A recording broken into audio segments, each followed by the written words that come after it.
Hola, buenas noches a todos, bienvenidos de nuevo a este pequeño rincón del cinéfilo. Como lo prometido es deuda, en una de las encuestas que hice hace ya un tiempo, hace no mucho, incluí la película de terror de la Hammer La maldición del hombre lobo, que me quedó ahí un poquito descolgada, pero que muchos de vosotros me la habéis pedido, ya que es una película muy destacada dentro de las producciones de la productora, Hammer Films Productions, y además que para mí precisamente, es la mejor película de licantropía que se ha realizado hasta la fecha.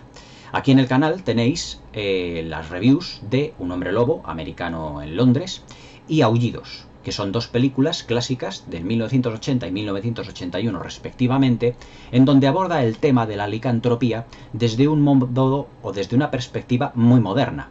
Es decir, tenemos una serie de personajes que son mordidos por otros licántropos y que ellos a su vez son transformados y van mordiendo a otros.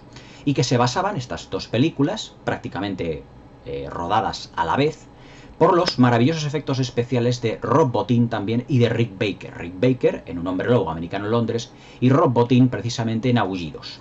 Pero lo que os quiero contar en esta review es para mí la número 1 de las películas de licantropía filmadas hasta la fecha. En 1941 la Universal Pictures se realiza una película que se llama única y exclusivamente El hombre lobo, protagonizada por Lon Chaney. Pero ya en los años 40 la película del hombre lobo ya no pertenece a la etapa de los años 30, donde las películas de terror habían estado dirigidas por Todd Browning y por James Whale, es decir, Drácula, Frankenstein, aquí llamada el Doctor Frankenstein, La novia del Frankenstein, La momia, y ya pertenece a otra etapa que es más de los años 40, en donde la calidad ya empezó a decaer bastante. Pero aquí, en la etapa de la Hammer, en el año 1961, a la fecha a la que pertenece la película que os voy a comentar esta noche, la Hammer Films ya empieza, junto con Terence Fisher, el director de esta película, empieza ya a recaudar tanto dinero que ya se nota muchísimo en todo lo que son los decorados, en todo lo que son los extras, en el vestuario, en todo lo que son los interiores, la elección de los protagonistas y de los actores. Y todo va mejorando. La película de las que quiero hablaros esta noche es La maldición del hombre lobo, que además la tengo en formato DVD y en formato Blu-ray. Y diréis, bueno, ¿cómo es que la tienes en ambos formatos, Mario? Pues La maldición del hombre lobo para mí es una grandísima película y ya os digo, es para mí el número 1, la número 1 de las películas basadas en el fenómeno, por así decirlo, digamos, en el folclore de la licantropía. Ese folclore que está más o menos ligado al vampirismo dentro de lo que son las leyendas de Europa del Este. Esta película, además, está basada en un relato, en una novela de Guy Endor de 1933 llamado El hombre lobo de París. Lo que ocurre es que yo no he leído esa novela, pero lo que ocurre es que esa novela por lo visto era demasiado dura, tenía secuencias muy fuertes, y a la hora de adaptar precisamente todo lo que es todo lo que es el envoltorio, todo lo que es el espíritu de la novela, tuvieron que reducir muchísimo la carga fuerte de la película, porque claro, estamos hablando del año 1961, y hay unos códigos de censura en el cine. Terence Fisher, después de abordar películas como Drácula en 1958, La maldición de Frankenstein en 1957, La venganza de Frankenstein, que fue la última película que comenté y que la tenéis aquí comentada en el canal, que es también la continuación de La maldición de Frankenstein, El perro de Baskerville, La momia, todas ellas dirigidas por él, se metió con otro fenómeno, con otro monstruo, por así decirlo, que fue el hombre lobo. Como introducción os diré que el hombre lobo es un monstruo que se puede decir que es mucho más trágico que su vida, o que el fenómeno de la licantropía está basada en leyendas que son más trágicas que las del resto de monstruos, porque los vampiros son más como una especie como de amantes. Así lo vimos en el trasfondo crítico social que hizo Terence Fisher en Drácula. Es muy diferente a la figura del Doctor Frankenstein y a su criatura, porque se basa, más o menos, las películas de Terence Fisher dentro de la Hammer se basan también en crítica social soterrada en lo que se refiere al estancamiento de la ciencia por no admitir las técnicas un tanto agresivas del Dr. Frankenstein. Pero El hombre lobo es totalmente distinto, porque abarca, bajo mi punto de vista, muchísimos más elementos de leyendas y de cuentos que otras cosas, o que otros monstruos, precisamente. Sin ir más lejos, hay una lectura que yo me he dado cuenta esta tarde al verla, porque es una película muy rica y muy compleja, de ahí que para mí sea la mejor película de licantropía de la historia del cine hasta la fecha rodada, hasta el momento, y es que esta película está hermanada con La Bella y la Bestia. Y ahora os voy a decir precisamente el porqué. Todo lo que es el entramado de la película, Terence Fisher siempre había realizado anteriormente en sus films unas críticas sociales, ya os digo, con todas las películas de monstruos que había realizado hasta la fecha. El vampiro, el amante, el científico incomprendido, etc. Pero aquí lo que hay es la diferencia de clases. La película empieza en el que un mendigo, bueno, aquí no viene en la portada, pero un mendigo llega a un pueblo español, así lo quiso Terence Fisher, porque dijo, bueno, ya que hemos ambientado en Inglaterra, en Suiza, es decir, en una serie de ciudades, una serie de países europeos, vamos a ambientarlo en España. Y la película está ambientada en la España del siglo XVIII. Y aquí es donde mete Terence Fisher una gran crítica social de la diferencia de clases. Y os diré ahora mismo el porqué. Un mendigo llega a un pueblo, no sabe ni siquiera leer y ve un cartel y le pregunta a un gendarme, es decir, a un policía allí, que ¿por qué el pueblo está completamente vacío? ¿Dónde está todo el mundo? O parece que lo están celebrando, gente lo está celebrando en un bar. ¿Qué están celebrando? ¿Qué es lo que ocurre? Y le dice, no estamos celebrando nada. En realidad lo que está celebrando el pueblo, o así lo quieren ellos decir los que están dentro de la taberna, es que el marqués, es decir, el terrateniente de ese pueblo, se casa hoy. Se casa utilizando nuestro dinero, se casa utilizando nuestras mujeres, es decir, la mujer del marqués, futura marquesa, seguramente es una mujer o una chica muy joven de ese pueblo, se casa utilizando todos nuestros recursos, se casa utilizando nuestra recaudación de impuestos. Fijaos ya que en los primeros minutos Terence Fisher va dejando muy claro la diferencia de clases y la crítica social que hace a las clases altas, en este caso a un marquesado dentro de lo que es la España del siglo XVIII. Y le dice el dueño o uno de los hombres que está en la taberna que se vaya al castillo o a la mansión del marqués si necesita dinero o si necesita comer, porque a ellos les han dejado completamente a cero. Es decir, les han dejado sin comida, sin dinero, sin nada, todo por tener una fiesta muy ampulosa. Pues este hombre, este mendigo, interpretado por el actor Richard Woodsworth, a ver si me sale el nombre, Richard Woodsworth, que ya vimos en La venganza de Frankenstein, sube al castillo y el mayordomo pues le abre la puerta. Pero el marqués, que es el auténtico o uno de los villanos de la película, mejor dicho, el gran villano de la película, de ahí la diferencia de clases que establece, le dice al ¿cómo se llama esto? Al mendigo, pase usted, no hay ningún problema. Y entonces aquí es cuando empieza una de las secuencias más desagradables que yo he visto, no en la historia del cine, pero sí en la historia del cine fantástico.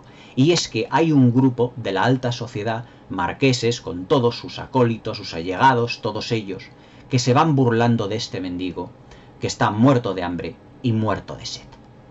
Le emborrachan, le tiran la comida al suelo. O sea, imaginaos que todo esto ya es solo en los primeros 7 minutos de película. Es decir, ya Terence Fisher ya te está dejando claro una de las capas de la película, que es la crítica social entre personas de diferente clase. Pero evidentemente poniendo a parir a ese marquesado, a esa falsa aristocracia que lo que hacía era freír impuestos al pueblo. Prácticamente casi lo que nos está ocurriendo a nosotros o a la gente de clase media de todo el mundo, que nuestros gobernantes nos siguen friendo impuestos. Eso prácticamente se puede decir que no ha cambiado. Entonces este hombre pues se aprovecha del mendigo, le tira la comida al suelo, le emborracha, y la marquesa, que es una niña del pueblo, le dice, por favor, ya basta, no humilles a este pobre hombre. Pero este hombre, pues con tal de seguir humillándole, le dice que le encierren en las mazmorras del castillo o de su mansión. Y con el tiempo se va olvidando completamente de él. Pero he ahí la casualidad de que el carcelero, la única persona que se acuerda de este hombre, tiene una niña, tiene una hija que es mudita, y van pasando los años. Y esa niña que es mudita se va haciendo mujer. Y esa mujer, cuando el marqués ha, por así decirlo, no es que haya matado a su mujer, sino que su mujer ha muerto de tristeza por haberse casado con un hombre viejo al que no ha querido jamás, otra puñalada a la clase alta. Fijaos lo incisivo que es Terence Fisher en esta película. Lo que hace es requerir a la hija del carcelero, que ya es una mujer muy guapa, muy voluptuosa, pues para sus relaciones íntimas. Eso es lo que quiere. Pero como esta niña, esta chica, se niega, la meten en la cárcel. Junto con el mendigo, que después de muchos años allí metido y completamente olvidado, le ha crecido mucho el pelo, ya no habla. Es como si se hubiera convertido en una persona dejada. Es decir, como si se hubiera convertido ya no en un lobo, sino en una bestia, sino en una persona olvidada y psicológicamente completamente ida. Y cuando está con ella, pues evidentemente ese instinto básico que tiene, pues hace que la viole. Ella, lógicamente, abre la puerta de la celda porque este hombre, después de haberla violado, fallece. Es decir, no ha podido más el mendigo, después de tantos años allí, y fallece. Y corre por todo el bosque ella sola, y es recogida precisamente por uno de los protagonistas de esta película, que es Clifford Evans. Clifford Evans es además uno de los actores más prolíficos del cine británico, incluso dentro de la Hammer, porque protagonizó una película de vampiros, que ya comentaré aquí, muy original, llamada El beso del vampiro, que ya os comentaré que es una de las películas más notables de toda la producción de la Hammer.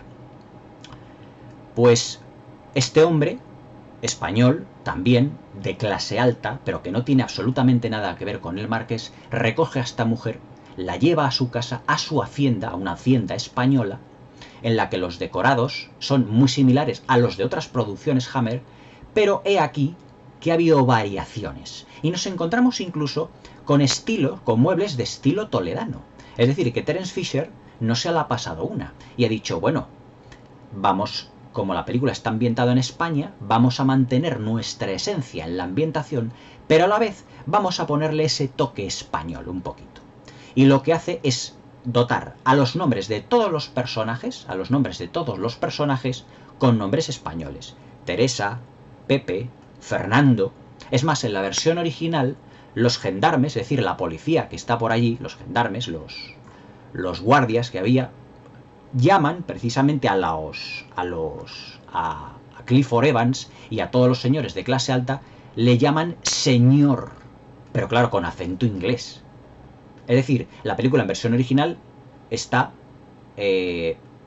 hablada en inglés, pero he aquí que cuando se dirigen los hombres los unos a los otros, se dirigen con la palabra señor y señora, o señorita. Y hay un poquito la gracia que tiene el film.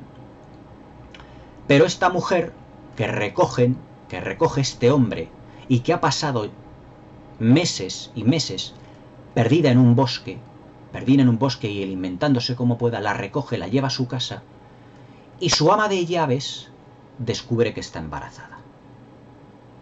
Y aquí es cuando empieza la verdadera leyenda.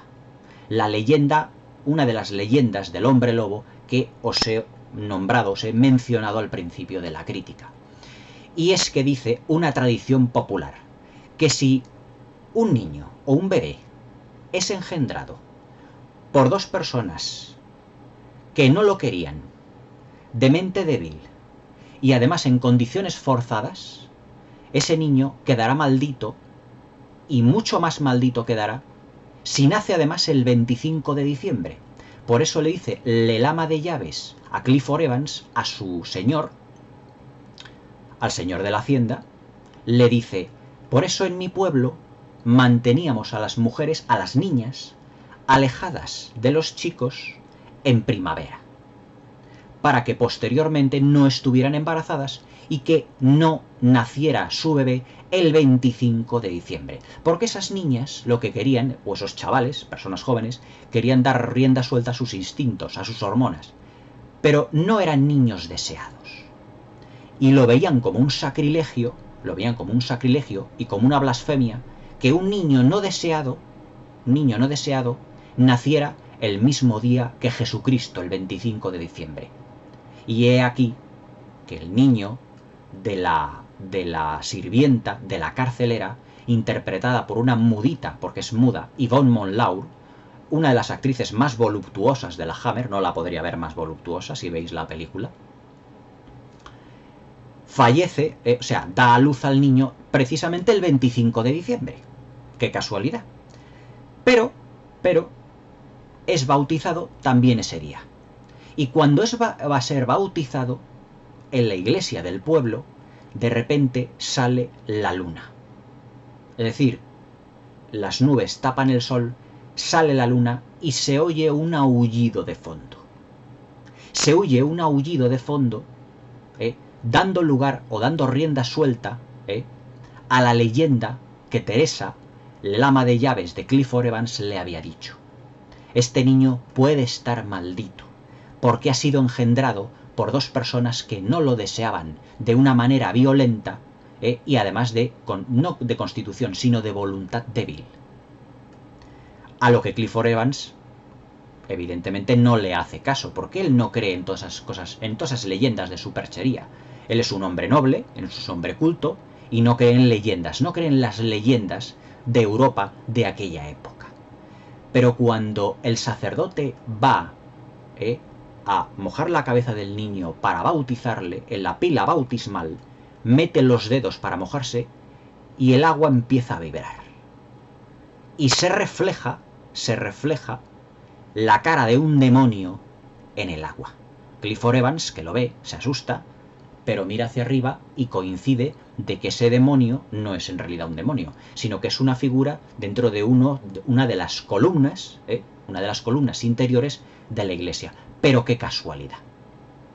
A todo esto, el párroco, el sacerdote del pueblo, se santigua, y Teresa, que también está allí, se santigua, porque Yvonne Monlaur, su madre, ha fallecido. Es decir, los dos, el padre y la madre del niño, han fallecido. Y aquí es donde se hace referencia a la leyenda. Aquí es donde se hace referencia ya a que ese niño ya puede estar maldito de por vida. Es decir, ya Terence Fisher ya no nos está diciendo ya que la película no solo tiene una capa de crítica social, sino que se está basando en leyendas europeas que dicen, ya os lo acabo de decir, que un hijo engendrado por dos personas, pero no deseado, y además nacido el día del Señor de Jesucristo, de nuestro Señor Jesucristo, estará maldito de por vida. Pero claro, Clifford Evans, el papel que va a hacer de tío suyo, porque al principio de la película el niño luego cuando crece le llama tío, no se lo crea todo esto. Fijaos que ya llevamos dos capas de lectura de la película, las que quedan todavía.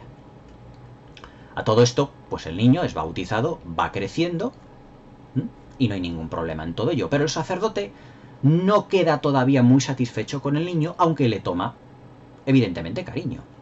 El niño va creciendo y un día aparece una oveja muerta dentro de una zona de pastoreo. Y hay un cazador que está contratado por el alcalde para que evite que las ovejas sean fallecidas, sean muertas, sean asesinadas por los lobos de la zona. Y le echa una bronca tremenda. Otra vez la crítica social de que un alcalde tiene que estar por encima de un señor que ha contratado y que cree que está fracasando y además le pone a caldo. Le dice, es que como fracases en 24 horas yo te despido. Cuando él no ha tenido absolutamente nada que ver, porque os podéis imaginar quién ha sido el que ha matado a ese corderillo, a esa oveja, que está completamente con el cuello destrozado. el cazador lo que hace es pegar un tiro la noche posterior a una criatura muy pequeña. Y qué casualidad que a la mañana siguiente el niño, que será Oliver Reed, el actor, del que ahora os hablaré, Oliver Reed, el actor, se despierta con una bala en la pierna, diciendo, tío, tengo mucho daño en esta pierna, me he hecho mucho daño. Entonces, claro, le extraen una bala. ¿Cómo es posible? Y le dice Clifford Evans a Teresa, a su ama de llaves, ¿cómo es posible que le hayan podido disparar? No ha podido salir de casa. ¿Quién le ha disparado? Y dice Teresa, le aseguro a usted que no ha bajado por las escaleras. Solo ha podido salir por la ventana. Solo ha podido salir por la ventana. Entonces esa bala ya le hace sospechar a Clifford Evans, ya le hace sospechar a este señor, a este hombre culto que no cree en la superchería, que ese niño puede tener un algo y de que esa leyenda puede ser cierta. Es decir, aquí ya tenemos una tercera capa de lectura, y es que un hombre culto, totalmente escéptico, empieza por una serie de hechos ya consumados a creer en leyendas mitológicas. Es decir, tenemos una tercera capa de significación que nos dice que esas leyendas pudieron ser ciertas y que pueden convencer hasta la persona más escéptica. Se lo comenta al párroco y el párroco le dice, el 25 de diciembre, cuando nosotros bautizamos a León, al niño, este niño que me habéis dicho que ha sido engendrado de esta manera tan violenta, no deseada, en el día 25 de diciembre, por ser la fecha del nacimiento de nuestro Señor, es una blasfemia que nazca un niño no deseado. Y los espíritus del mal precisamente aprovechan esa situación para invadir los cuerpos de esos niños y convertirles en auténticas bestias malignas. Es decir, la eterna, por ejemplo, ¿cómo os iba a decir yo? La eterna lucha entre el bien y el mal. Cuarta capa de significación. Ya tenemos la lucha entre el bien y el mal. Es decir, como en El Exorcista, la niña luchaba, su espíritu luchaba en el interior contra el demonio, León luchará contra el espíritu maligno que lleva dentro, que es la licantropía, el licántropo, el hombre lobo. Ya tenemos varias capas de significación, venido de leyendas, críticas sociales, etcétera, etcétera. Y dice el hombre, ¿y cómo puedo yo evitar que este niño se transforme en un lobo y vaya matando ovejas, que vaya matando corderos? Porque el niño le dice a su tío, el otro día me fui con Pepe, mejor dicho con Fernando, el cazador de la zona, y le pegó un tiro a una ardilla. Y yo pues sinceramente no me gustó aquello, porque la ardillita empezó a temblar hasta que murió, y yo la cogí, me manché la mano de sangre, y bueno, pues para quitarme la sangre me la lamí un poco, pero la noté muy dulce y me gustó. Y ese es el punto de inflexión en donde dice Clifford Evans, efectivamente la maldición se ha cumplido. Porque ¿qué niño le puede gustar la sangre de un animal muerto? Aquí es donde empieza ya el punto de inflexión de la película y donde nos encontramos en el que ese niño, esa es la prueba fehaciente de que ese niño es un licántropo. Y le dice el párroco a Clifford Evans, solo el cariño y el amor pueden con la maldición del hombre lobo. Solo el cariño y el amor conseguirán que el espíritu maligno que tiene ese niño sea derrotado. Y en una secuencia posterior, el niño ya crecido y transformado en Oliver Reed, el protagonista de la película, ya no le llama a Clifford Evans tío, le llama padre. Porque Clifford Evans, en un sensacional ejercicio de economía narrativa, lo que hace Terence Fisher es pasar de llamar a Clifford Evans tío a llamarle padre. Por lo tanto, deducimos que Clifford Evans ya trata a Oliver Reed como a un hijo. Es decir, le está dando el cariño que necesita y ya no se producen más hechos, como la muerte de lo que son las ovejas, etcétera, etcétera. Ya todo aquello ya pasó. Ya León, el niño, que así se llama, el personaje de Oliver Reed, ya está aparentemente curado. Pero el cura le dice también a Clifford Evans: pero la bestia que lleva dentro puede volver. ¿Cómo puede volver? Con el vicio, con la corrupción, la bebida, el alcohol, las drogas, la prostitución, etcétera, etcétera, etcétera, etcétera. Hombre, las drogas en aquella época, pues, no es que hubiera drogas. Lo que quiere decir el párroco es la mala vida. Otra capa de significación. He aquí una metáfora. Es decir, ¿cómo os diría yo? La bebida, lo que es el alcohol, ahora sí os lo digo, las drogas, la mala vida, irse de prostitutas, todo eso, la mala vida, lo que hace es transformar a León o transformar a una persona en una mala persona, en una persona corrupta, según esta película, evidentemente. Y lo que es el cariño, lo que es el apego, lo que son los amigos, lo que es la pareja, lo que es la amistad, el amor, es lo que hace que el espíritu del bien venza al espíritu del mal. Otra metáfora. En la vida también, cuando estamos rodeados de buena gente, pues nos sentimos muy bien todos. Cuando tenemos el amor de nuestra vida, nos sentimos dichosos. O sea, fijaos ya todas las capas y todas las lecturas que vamos sacando de esta película. Y no hemos llegado ni a la mitad. No hemos llegado ni a la mitad. Pero claro, León se va de su casa porque, bueno, quiere trabajar, él encontrar un trabajo, y llega pues a una hacienda de un señor, de un terrateniente, de cuya hija se enamora, y que está prometido a otra persona de clase alta, de cuya hija se enamora, y que van pasando, digamos, los minutos, y en otro ejercicio de economía narrativa lo que hace Terence Fisher es que Cristina, la hija de ese terrateniente, jefe de León, para el que trabaje, se vean en secreto, estén enamorados, pero que no consuman su amor. Pero claro, él tiene ya a Cristina, que es el amor de su vida. Pero tiene también una mala influencia, que es un compañero de trabajo que le dice: oye, cuando tengamos una paga, ¿por qué no nos vamos tú y yo a un sitio en donde podemos beber, donde puede haber mujeres, etcétera? Y León, pues bueno, él, que es más ingenuo, que es un buenazo, acordaos de la secuencia de la ardillita cuando dice: pobrecita ardillita, ahí nos damos cuenta de que es un buenazo León, dice: bueno, venga, te voy a acompañar. Pero claro, donde le lleva a este amigo suyo es un lugar que es un tablao flamenco, pero que aquí Terence Fisher ha jugado un poco con nuestra cultura española, y convierte un tablao flamenco en el que hay una serie de chicas pues bailando, o sea, lo que son sevillanas, etcétera, etcétera, vestidas con su vestido de gitana, pero también hay una serie de prostitutas. Y le van tentando a León, es decir, a la corrupción, a la mala vida. Le van abrazando, él va bebiendo un poquito, y esa noche sale luna llena. Y León empieza a sentirse mal. Empieza a sudar, a sentir escalofríos, a sentirse que no puede hablar, a sentirse extraño, y sale. Sale de allí porque no puede soportar ese ambiente.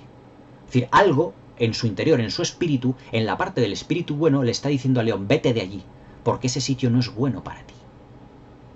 Tu destino es estar con Cristina, tu amada, tu enamorada.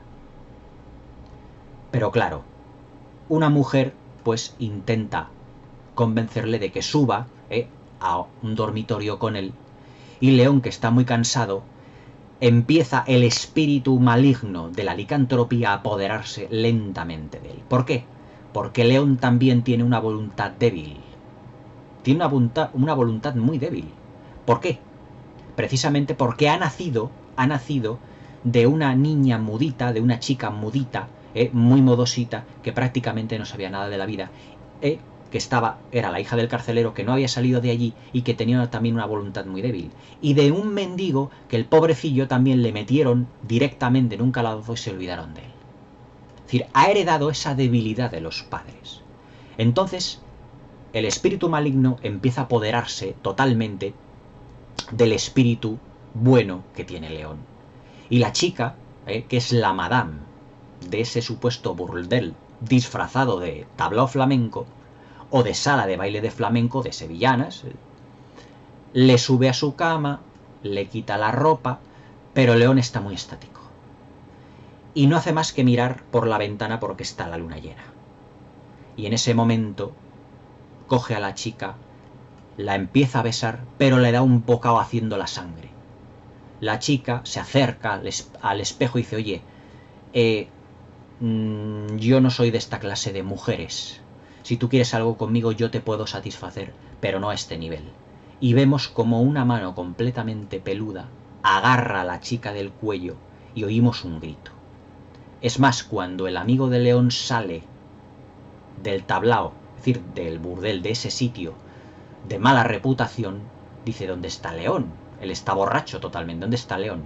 Y de repente vemos una figura que cae sobre él y termina matándole también. Es decir, ya León, por haberse dejado influenciar, es decir, otra metáfora, otra línea de significación en la película, dejarse llevar por las malas influencias te transforma en una persona peor de lo que eres, mucho peor. Y eso es lo que le ha ocurrido a León.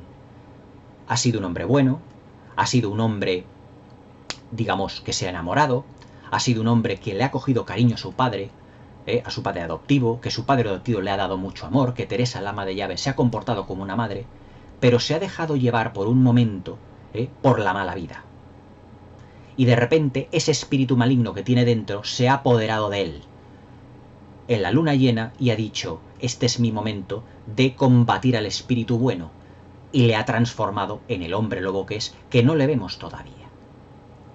Pero he aquí, claro, que León, con el paso de los días, va viendo que le van preguntando a la policía, le van preguntando, no los gendarmes, porque Dios mío, los gendarmes son en Francia, no, lo que es la policía española, le van preguntando realmente qué es lo que está usted haciendo. Se me ha ido la palabra gendarme porque la novela en la que está inspirada la película es una novela de un escritor francés llamado Guy Endor. Por eso lo de gendarme. Los gendarmes son franceses. Pero se me ha ido eso, perdonadme el pequeño lapsus que he tenido. Le va preguntando porque su compañero de trabajo ha aparecido muerto. Y la prostituta con la que se le había visto también ha aparecido muerta. Y le preguntan qué es lo que ha hecho, lo que él, pues evidentemente no entiende lo que está pasando y vuelve a casa con su padre. Y le dice, padre, ha ocurrido esto, lo otro. Y su padre ya no tiene más remedio que decirle, contarle, junto con el párroco, junto con Teresa, la maldición que pesa sobre él. Esto es un duro golpe, algo realmente terrible, porque él ya sabe que lleva en su dentro una gran bestia, que tiene la fuerza de 30, de 40 hombres. Y ahora os lo diré por qué. Que tiene una gran fuerza y un gran instinto de matar, un gran instinto de sorber sangre, de comer. La sangre, ligada también a las leyendas vampíricas de Europa del Este, porque el licántropo también es otra criatura de las leyendas de Europa del Este. Solo que Terence Fisher ha querido llevar la licantropía, en este caso, a un ambiente, digamos, puramente español nada más. Pues bien, León, completamente ya, digamos así, enloquecido, estasiado, le dice a Cristina, Cristina, no puedo estar contigo, pero necesito tenerte a mi lado, porque tú eres la única persona que me puede salvar. Solo el amor puede salvarme. Cristina no entiende nada de ello. Dice, pero ¿qué es lo que has hecho, mi amor? ¿Qué es lo que le ha ocurrido? Dice, no puedo decírtelo, pero necesito tu amor totalmente. Lo necesito. Es todo lo que realmente también la sociedad y muchas de las personas que viven en este mundo necesitan para vivir o para poder sobrevivir, porque realmente no hay mejor medicina en este mundo que el cariño y que el amor. Es decir, el cariño y el amor puede derrotar hasta un espíritu maligno. Y esto lo viene ligado además con otro gran cuento. Otro gran cuento que se llama La Bella y la Bestia. ¿Acaso la bestia no se transforma en ese príncipe cuando están enamorados? Es decir, La Bella y la Bestia es un cuento que tiene reminiscencias de las leyendas y del folclore de Europa, que es la licantropía. Porque en La Bella y la Bestia ¿qué es? Una especie de lobo gigante. ¿Os estáis dando cuenta de todas las relaciones, de todas las capas de lectura y de todos los elementos que tiene esta película? También está ligado con el cuento de Caperucita Roja. ¿eh? El lobo que va matando, que va persiguiendo a Caperucita, la inocente, también es un licántropo. También. O sea, todo está ligado a los cuentos. Caperucita Roja es un cuento de los hermanos Grimm. Los hermanos Grimm, todos sabemos, que eran, pues eso, unos hermanos que escribieron una serie de cuentos, que se hicieron famosos y que pertenecen a nuestras costumbres, nuestras tradiciones, a nuestro folclore. Tanto en el lado positivo, es decir, como cuento de Caperucita Roja, como en un lado trágico, como pueda ser la licantropía. Entonces, León, Oliver Reed, le dice: por favor, no te separes de mí, porque solo tu amor puede salvarme. Y entonces Cristina se queda una noche entera con él, una noche de luna llena entera con él, y consigue, cuando él se despierta, decir: he salido de aquí, me he ido. Dice Cristina: no te has movido, no ha cambiado mi cara, no han cambiado mis manos, no he salido de aquí. Y dice Cristina: no, León, no te ha pasado nada. Y León respira por completo, porque su amor, Cristina, es correspondido. Y por lo tanto, como en La Bella y la Bestia, como en el mito de La Bella y la Bestia, el amor puede salvar a León. Pero hay un problema muy grande, y es que el padre de Cristina, el terrateniente, el jefe de León, no quiere que ellos estén juntos. Por lo tanto, es un amor imposible.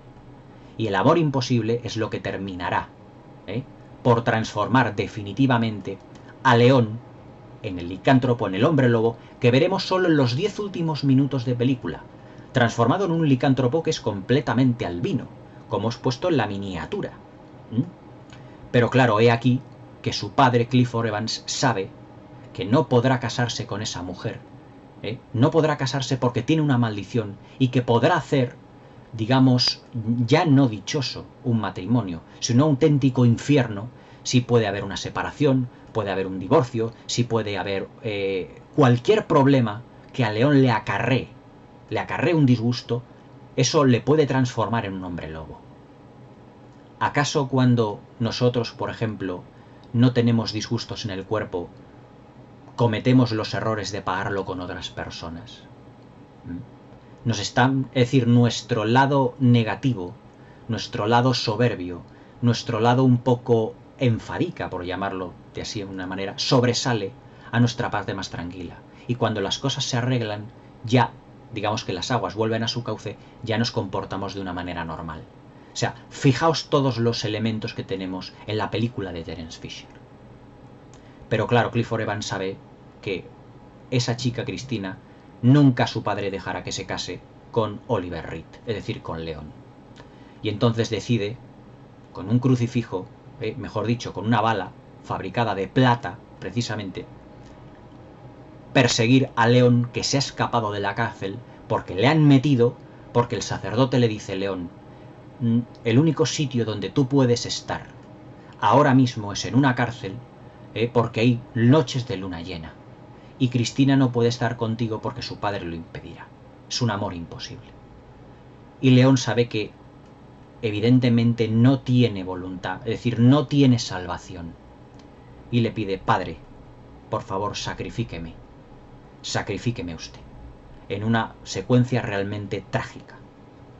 Y entonces es cuando ya en esos 10 últimos minutos de película aparece la luna llena y León se va transformando en la bestia, en el licántropo, que vemos por primera vez en toda la película.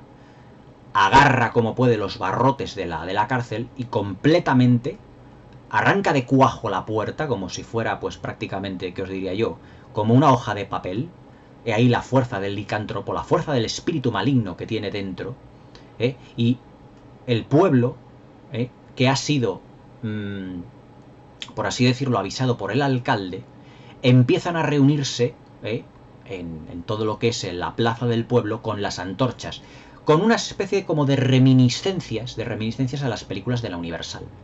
Y aquí viene otro homenaje al expresionismo alemán, y es que León no decide huir del pueblo hacia los campos, sino que empieza a trepar, como el zombi del gabinete del doctor Caligari, del expresionismo alemán, otra maravillosa obra maestra que ya os comentaré en su momento, por los tejados. Y hay un momento en el que Cristina, su amada, entra en el pueblo buscándole a él, y León la mira y se queda quieto. pero él sigue por los tejados, porque el espíritu maligno es más poderoso, es más fuerte que él, es mucho más fuerte. Y entonces León lo que hace es seguir trepando hasta llegar al campanario, a la iglesia, porque hay algo dentro de su espíritu, en esa confrontación entre el bien y el mal que tiene, que le dice que se vaya a la iglesia porque puede ser el último lugar de redención. Y se queda al lado del campanario, al lado de las campanas. A todo esto Clifford Evans coge su pistola con una bala de plata y en una secuencia realmente dura, bastante dura, para la época, estamos hablando de 1961, le dispara en el corazón a León, terminando con la maldición del hombre lobo. He aquí también otro grado de significación, el sacrificio de un hijo por parte de un padre por un bien común. Fijaos en el dolor de ese padre, aunque fuese adoptivo, porque él le crió al tener que matar a su propio hijo, por una maldición que el León ni siquiera se había buscado. Ni siquiera se había buscado, porque había tenido la mala suerte de haber sido engendrado por dos personas de una manera no deseada, que había nacido en el 25 de diciembre y que eso le había acarreado la maldición del hombre lobo. Esta película, con todos los grados de significación que os acabo de decir, es una auténtica obra de arte dentro de la filmografía de Terence Fisher. Es otra extraordinaria película de la productora Hammer Films. Tiene un guión, como os he estado diciendo, bastante nutrido, bastante complejo. Fijaos la capa de significación que tiene. Crítica social, metáforas sobre las conductas de las personas, conductas buenas, conductas malas, sacrificio de los padres, el significado del amor como redención, ¿cómo os diría yo? Las relaciones que hay con las leyendas de la licantropía, del folclore de Europa del Este, estamos en el siglo XVIII, pero trasladadas, en este caso, bueno, pues a España, en el que se deduce que puede ser, a lo mejor puede ser un pueblo, Santa Vera, que lo llaman así en la película, un pueblo andaluz, porque hay un tablao flamenco, vamos, no un tablao, sino donde están bailando flamenco. O sea que puede ser una parte de Andalucía perfectamente. Pero fijaos las capas de significación que hemos sacado en una película de solo prácticamente, os puedo decir, hora y media. Pero he aquí que la maestría detrás de las cámaras de Terence Fisher es demostrada una vez más. Ya no solo en Drácula, o en La momia, o en La maldición del hombre lobo, o en El perro de Baskerville. Otra gran película a añadir a la gran filmografía de Terence Fisher es La maldición del hombre lobo. La maldición del hombre lobo tuvo un relativo éxito cuando fue estrenada. Y ello fue debido a que la gente se esperaba una película más terrorífica y se encontró con una tragedia, con un drama de un niño que es nacido en extrañas circunstancias y que él no le ha mordido ningún licántropo, no se ha perdido en un bosque y le han mordido como en un hombre lobo americano en Londres, etc. Sino que es debido todo a un tono, digamos, religioso. Otra capa de significación. Es decir, la información religiosa que hay en la película. En la lucha entre el bien y el mal, entre los espíritus del bien y los espíritus del mal. Parte de la película, parte de las secuencias de la película se desarrollan en el interior de una iglesia. León es bautizado. León seguramente con los años, cuando se hace ya mayor y se va a trabajar, cuando conoce a Cristina, seguramente ha sido también comulgado, ha pasado su primera comunión. Es decir, es un film también eminentemente religioso. La religión forma un papel fundamental dentro de esta película. Y además Terence Fisher contó con un presupuesto muchísimo más holgado, porque se nota en la abundancia de decorados, que son muchos más amplios, en la utilización del Eastman Color. Aquí no sé por qué dejó de lado el Technicolor, volvió al Eastman Color. Y también la utilización de una serie de elementos dentro de la escenografía muy típicos de la Hammer, como son las columnas salomónicas, estas que son retorcidas, pero también una escenografía, como os he dicho anteriormente, típicamente española. Muebles de estilo toledano, muebles de estilo en el que hemos visto en películas de época también españolas. Todo nos dice que se está desarrollando en el siglo XVIII por las pelucas que lleva el marqués al principio del film. Es decir, que Terence Fisher también nos sitúa en el lugar y en el tiempo de una manera también muy precisa. Y hay todos los detalles de un gran director. Los decorados tienen una textura y una amplitud más grandes que los de Drácula y sobre todo que los de La maldición de Frankenstein. Es decir, que Terence Fisher en esta película se va quitando un poco el San Benito como de serie B. Sigue siendo una película de no demasiado presupuesto, pero que parece una película de mucho mayor presupuesto del que parece. El vestuario es realmente magnífico. O sea, todo lo que son la fiesta de lo que es el marqués al principio de la película, pues todos, lo que es el marqués, su mujer, una chica del pueblo, y todos, digamos, sus acólitos, digamos, sus pancarteros, por así decirlo, porque cuando el marqués se ríe, todos se ríen. También van vestidos de gala, van vestidos con sus pelucas, como la de Carlos III en el siglo XVIII, 1700, puede ser 1720, 1750, 1760. Es decir, el diseño de vestuario es clásico y típico de aquella época. Y luego también en la secuencia del tablao flamenco, todo lo que son los vestidos de faralaes, los vestidos de gitana, como realmente, porque el vestido, para los andaluces que me estén viendo, los vestidos que llevan las mujeres en la Feria de Abril no se llama vestido de faralaes, se llama vestido de gitana. Y lo digo porque tengo amigas y amigos sevillanos. Se llama vestido de gitana. Todo lo que son los decorados y las texturas, la iluminación, volvemos a tener la iluminación, aunque Jack Asher no es el director de fotografía habitual de Terence Fisher, sino que aquí está cambiado por uno que se llama Arthur Grant, que hizo también un excelente trabajo. Arthur Grant, que utiliza incluso el zoom, que no había utilizado Jack Asher en las películas, dotando de más riqueza visual a la película, si cabe.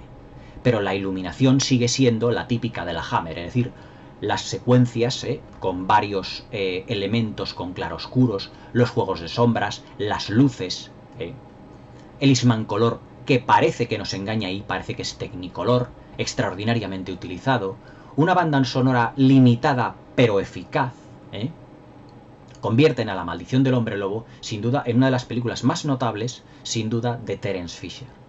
Para mí es la mejor película de licantropía por todas las capas de significación que tiene, por la complejidad de su guión, por todas las relaciones que hay con las leyendas de la licantropía de Europa del Este, con toda la relación con los cuentos de Caperucita Roja, de La Bella y la Bestia, los cuentos de los hermanos Grimm, por el componente religioso, por las metáforas que hay sobre la corrupción y la no corrupción, sobre las lecciones de la vida de tener buenas o malas compañías, sobre cómo comportarse bien o cómo comportarse mal, dónde te puede llevar un camino o dónde puede llevarte otro, el amor de un padre que es adoptivo pero que no es biológico. Es decir, es un gran compendio, un guión complejísimo, uno de los más complejos que jamás se escribió para una película de la Hammer y que convierten a este título en algo muy especial.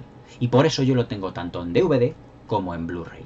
La maldición del hombre lobo, con todas sus lecturas, no tiene nada que ver con Un hombre lobo americano en Londres con aullidos, que son dos excelentes películas, ya os lo he dicho, pero son dos películas enfocadas más en lo que son los efectos visuales y los efectos de maquillaje. Porque Un hombre lobo americano en Londres destacaba por tener elementos tragicómicos, pero también por la transformación de Rick Baker en el licántropo, que es el protagonista. Aquí a Terence Fisher no le importa que su licántropo sea de una manera o de otra, porque no quiere hacer un alarde de efectos especiales. No quiere hacer un alarde de maquillaje, aunque el maquillaje también está bastante conseguido. Lo que quiere es darnos a entender una serie de significados ocultos que tiene la película y que si le vamos analizando punto por punto, nos vamos dando cuenta de que son ciertos. Y al igual, o mejor dicho, a diferencia de Aullidos, que Aullidos era una película donde una mujer psicológicamente para recuperarse se va a una colonia de hombres lobo y ella es perseguida por un licántropo donde hay, pues ya os digo, una colonia de hombres lobo donde pues se van mordiendo el uno al otro y se van transformando. Esto no es la clásica película de hombres lobo, donde un protagonista es mordido y ese protagonista se transforma. No. Esta es una película que es una tragedia de un niño no deseado, engendrado no deseado, que debido a un cuento popular del folclore, a una leyenda y a la lucha entre el bien y el mal, como en El Exorcista. En El Exorcista, el espíritu de Lynn Dabler lucha contra el espíritu, contra el demonio Pazuzu que lleva dentro. Pues aquí es igual. Pero claro, esto es una película de 1961 y El Exorcista es del 73. Pudo haberse basado, aunque El Exorcista está basada en la novela de William Peter Blatty, pero claro, también hay reminiscencias de esa lucha entre dos espíritus, entre el bien y el mal. Pero claro, a todo, las películas de terror, El Exorcista, etcétera, etcétera, se adelantó esta, La Maldición del Hombre Lobo. Una pequeña obra de arte, una pequeña joyita de la Hammer que no os podéis perder. Para mí, la mejor película de licantropía sin duda alguna. Aunque tenga un componente trágico, pero también tiene un componente de terror. Porque al final vemos al hombre lobo en toda su magnitud, en toda su bestialidad, por así llamarlo, de este gran actor que fue Oliver Reed, que, como todos sabemos, falleció en el rodaje de Gladiator en el año 99 a la edad de 61 años, pero que se le conocía por sus borracheras famosas junto con Steve McQueen, precisamente, y que fue protagonista de muchas otras películas de aventuras como aquella trilogía de los Tres Mosqueteros, los Cuatro Mosqueteros, La Venganza de los Tres Mosqueteros de los años 70, junto con Christopher Lee también, con Raquel Welch, haciendo de Milady de Winter, etcétera, etcétera, etcétera, de otras muchas películas. Pero no fue tampoco la primera película que Oliver Reed hizo para la Hammer. Ahí tenemos, por ejemplo, Las dos caras del Dr. Jekyll, donde hace un pequeño papel, que se hizo en el año 60, un año anterior.